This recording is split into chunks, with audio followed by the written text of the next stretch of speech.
Hello, everybody. I'm Jim Noble, along with Wofford head basketball coach Dwight Perry, and welcome to yet another edition of Inside Wofford Basketball here at Jerry Richardson Indoor Stadium, as always brought to you by Yokohama. So since we last convened, 2 out of 3 for the Terriers. You did it the hard way. 2 wins on the road, the 1 loss coming at home. Man, Dwight, I think we talked earlier about a stat that says the Southern Conference is number 1 in the nation, or at the time, in terms of road teams winning, the percentage of road teams winning. Why is that? Because this league is so tough, whether you're playing at home or on the road. Yeah, there's a lot of really good coaches and a lot of really good players in this league, which obviously makes for, 10 really good teams. And so at the end of the day, when you have that stat where there's more road teams getting victories right on the road in our league, a big part of that is because we're just cutting into the numbers, right? It doesn't have to be flipped. Our road teams don't have to win more than the home team. But the fact that it's even close to being, near 50%, again, is a testament to all the teams in our league. It's really hard to win, not only at home, but on the road in any league, but especially in the Southern Conference when you have the 10 teams that make up the league. All right, we'll get into all that. We'll recap a couple of road wins for the Terriers. Look ahead to the next 4, believe it or not, only 6 games left in the Southern Conference regular season. And who were Dwight's favorite teams growing up? I just hope, since we're shooting this the day after the Super Bowl, that it's not the Kansas City Chiefs, but we'll find out next here on Inside Wofford Basketball. It doesn't matter if you're 8 years old or 80 years old, your body is your strongest tool. Spartanburg Regional Sports Medicine Institute is here to push you to the next level. With 2 convenient locations, our doctors can diagnose, treat, and heal at our North Grove Medical Park and Star Center offices to get you back in the gym, in the game, and to the next level. We never quit because you never quit. For more information, call 560-BONE. And welcome back. Wofford's last couple of weeks began with a road trip to UNC Greensboro. Of course, a rematch of the season opener that the Spartans won by 2 at the buzzer. How did you set up the challenge for the team heading up the road to what is traditionally a pretty tough place to play up there at the Greensboro Coliseum? It's really tough. It's a great environment. Obviously, it's a big reason for that is they usually have really good teams that you're having to play in the Coliseum. And so this year is no different. I think for us, we talk about it as a program. The next game's the most important game. And so, yeah, we lost on, New Year's Day, first game in SoCon play here at the very end, basically on a buzzer beater. But at the end of the day, if you need extra motivation because you lost to a team or because a team beat you at the last second, then you're probably not, right, having the right mentality. At the end of the day, UNCG at that time was our next opponent, and they're a really good team.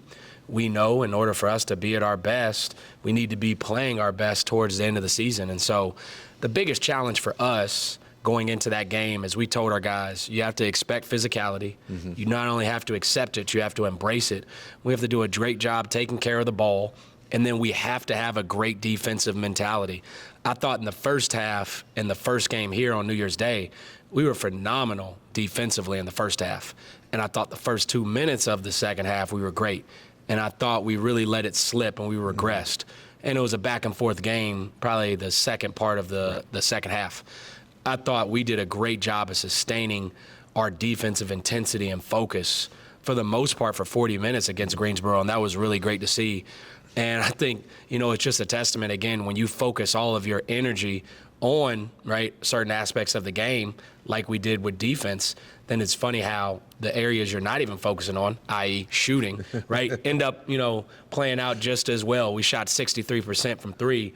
And all of our focus leading up to that game was our defensive intensity and sustaining that side of the ball. Yeah, that's really weird, though, how that just kind of came out almost out of nowhere. Wofford's best three-point shooting percentage in 8 years, which is pretty amazing. And all that kind of coalesced during that 20-2 run in the second half. And you knew they were going to make a run at the end, and they did, but you never really were in trouble. What was going on during that run? Was it just perfect complementary basketball? Yeah, I thought we talked about it a lot. Our staff did a great job getting our team prepared. I thought Will Murphy and Ty Anderson and Drew Gibson and Nate Williams, we were phenomenal. We were locked in on personnel. We did a really good job with their actions.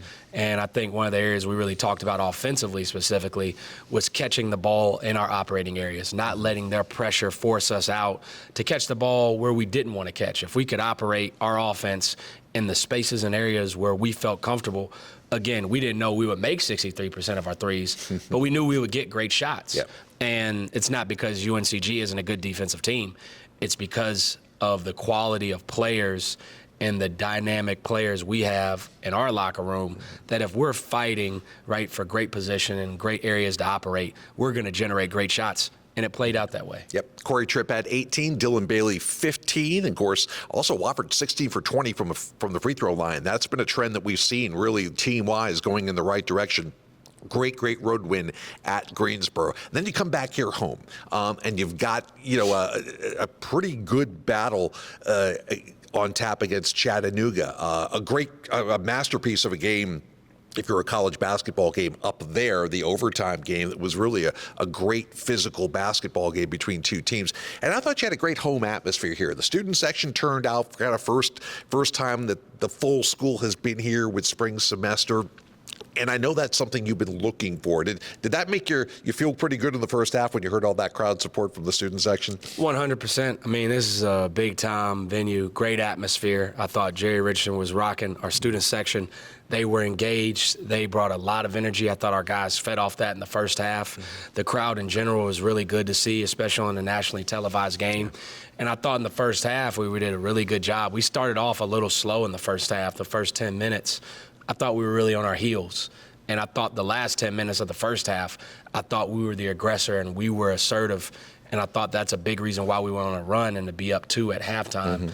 And, I just thought, again, in the second half, we got back on our heels. I thought that was the theme of our game. Too many times, there were too many pockets where we weren't the aggressor. And Chattanooga's too good of a team, and they have too many options with a lot of weapons that if you're not going to be aggressive and you're not going to play right as the aggressor, then they're going to make you pay. And I thought, unfortunately, they did that in the second half. Yeah, I mean, they have a great backcourt that we talk about all the time with Huff and Bonham, but this time their big guys were a big factor, and that's the mark of a good team. Give them credit. They got the ball to their big guys, got them going with Whelan and Champion, and it turned out to be a 79-70 loss in which Wofford came back and showed a lot of fight, nearly coming back from 16 down. You got it down to about 5, I think, and then just too big a hole to dig at the end? Yeah, I mean, that's tough. I mean, too big of a hole too late in the game. And you spoke on, I mean, not only do they have really good size, but they're old. I mean, I think they start, if I'm not mistaken, 3 grad transfers, another transfer, right? They're starting lineups of 4th-year redshirt junior, and then basically 4 grad transfers. And obviously, they've done a really good job compiling that team with older, experienced guys. And if you're going to spot them that many points that late in the game, again, against really good teams and against experienced teams, which they are, it's probably going to be a little too late. But I really appreciate, and I thought our guys showed a lot of fight all the way to the end. And they are the first-place team in the league right now, so we'll see what happens down the road with that one. So now, another test of resiliency. You go on the road down to Macon, Georgia, face the Mercer Bears, a dangerous team. Forget their record. They've got some weapons offensively. It was a physical game. I mean, we've talked about physical games this year. Put it this way. The game was stopped 3 times because of blood on the floor. We needed a cut man in our corner, and your team just did not back down. We said going into the game, the 2 areas and the 2 main focuses were going to have to be defensive resiliency and toughness, right, and overall mental toughness. We had to bring a great defensive effort, and we had to be mentally tough. Didn't know the game was going to be as physical as it was, but I knew it was going to be tough. And you can look at Mercer's record all you want. Every league has a team or 2 like Mercer that their record is not indicative of how good or talented they are, right? And at the end of the day, the ball could have bounced different ways for them. I mean, they lost a heartbreaker at home to Samford. They lost by 2 to ETSU. They lost by 5 to Furman. They beat Chattanooga at home. They're a really good team. They obviously beat UNC Greensboro on the road. They're a really good team with a lot of talent, but they're really good at home. If I'm not mistaken, I think the win that Furman had where they beat them by 5, that was their biggest margin of defeat at home on the year. And so for us to go in and get a double-digit victory, the first team to beat them by double digits, and again, they've had a lot of good teams going to Hawkins Arena. Again, that speaks to the resiliency and the toughness of our program. I thought our guys battled. It wasn't pretty. It was gritty. It wasn't sexy. But at the end of the day, our guys set their jaw to go in for a 40-minute fight, and we did what we needed to do in order to come out on top. And I was really proud of our group, especially after losing on Wednesday to Chattanooga. Yeah, it was an 11-point win, 77-66. I think we're at the point of the season where we can pretty much pencil Corey Tripp in for 18, 19 a game, 5 rebounds, 4 assists, something along those lines. But this time his help really came from the bench. I saw Anthony Arrington out there with a ton of energy and fighting for loose balls, things like that. Jeremy Lorenz, whether he starts or comes off the bench, is probably moot at this point. He gives you a lift. Kamari Holmes, Luke Flynn, each with pockets where they really contributed to the team. And when you can throw 9 or 10 guys at a team, Dwight, it makes things a little bit easier for a head coach, doesn't it? 100%. And right, that's the lifeblood of our program, is guys that are going to work, that are going to wait. When it's their opportunity, they're going to make the most out of it. You don't know when that opportunity comes. You don't know how long that opportunity will be. But those guys have done a great job of having the right mentality all year. I mean, you speak about Jeremy and Ant and Luke and Kamari.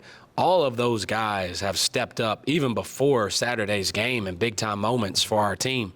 So for them to come in on Saturday on the road, right, at this point in the season, it's not a surprise to anyone in our program because we have the utmost confidence in those guys.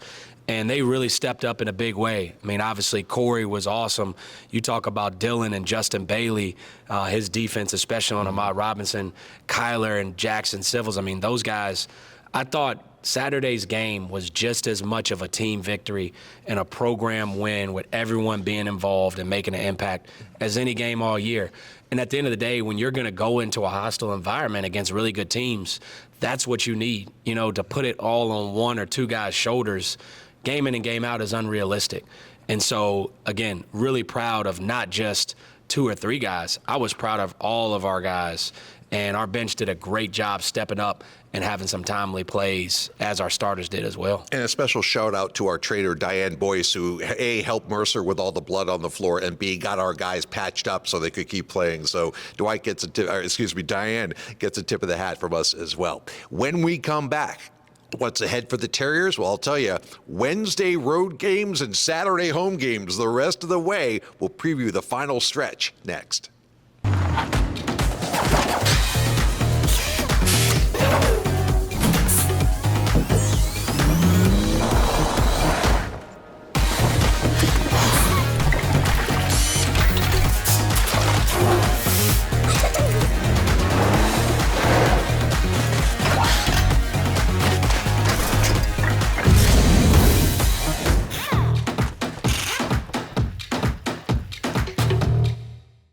Ingles only sells USDA choice and prime cuts of meat. Maybe it's time to reward yourself. Our butchers cut all our meat fresh in the store every day. Grass-fed, organic, you name it. Not only that, we'll even cut it to order just the way you like it. And we grind meat fresh in the store multiple times a day. It's all in the bag. That's the best meat in town for the best folks in town. Ingles, low prices, love the savings. And welcome back to Inside Wofford Basketball, brought to you by Yokohama. So, as we said, Wednesday road games, Saturday home games the rest of the way. Your next 2 road games, you're going to be at the Citadel Wednesday in Charleston, and then after a home game, on the road against VMI. Those are military school, man. Those are tough challenges. We already know they play hard. We know that VMI is much more talented than people gave them credit for.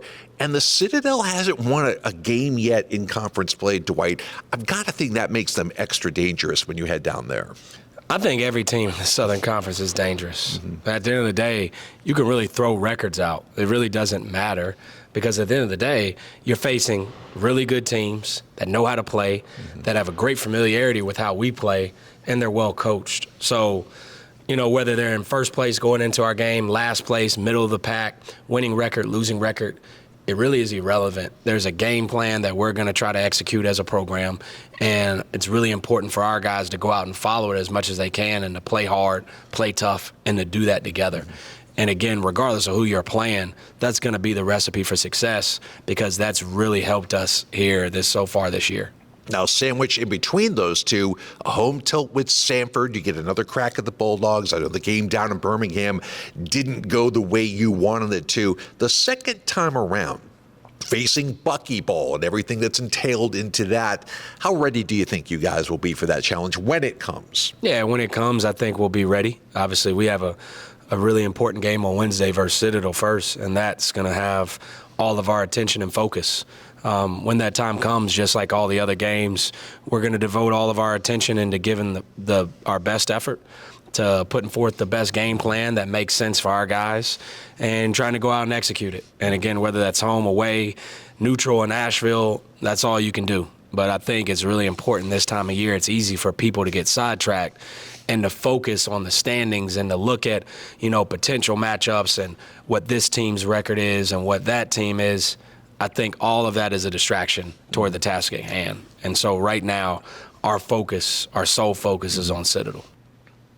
So we hope to see a lot of you out here at Jerry Richardson Indoor Stadium. We always have a good turnout at the Citadel in terms of alumni, but certainly after that game, home against Samford on Saturday. And one more thing before we say goodbye. I know you're very interested in this Hall of Fame weekend. We've touched upon it, but boy, what a turnout, or what a representation, I should say, for Wofford basketball. That magical 2018-2019 season with Fletcher McGee, Cameron Jackson, and Mike Young, part of the inductee class. What have they meant to you? We know what they mean to Wofford basketball, and you came in right after that last season of Coach Young's. But those are three high-profile names here at Wofford. Yeah, definitely want to congratulate all three of those guys, Cam Jackson, Fletcher McGee, and obviously Coach Mike Young.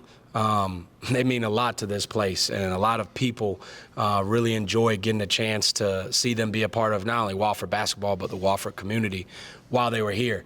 And so, Hall of Fame weekend is really important, right, at Wofford, and really looking forward to being able to celebrate those three individuals specifically with our program, but all of the inductees as well, because it's much deserved. So really looking forward, obviously, to our game Wednesday. Hopefully we get a lot of Terrier fans to come down to Charleston for our game versus Citadel.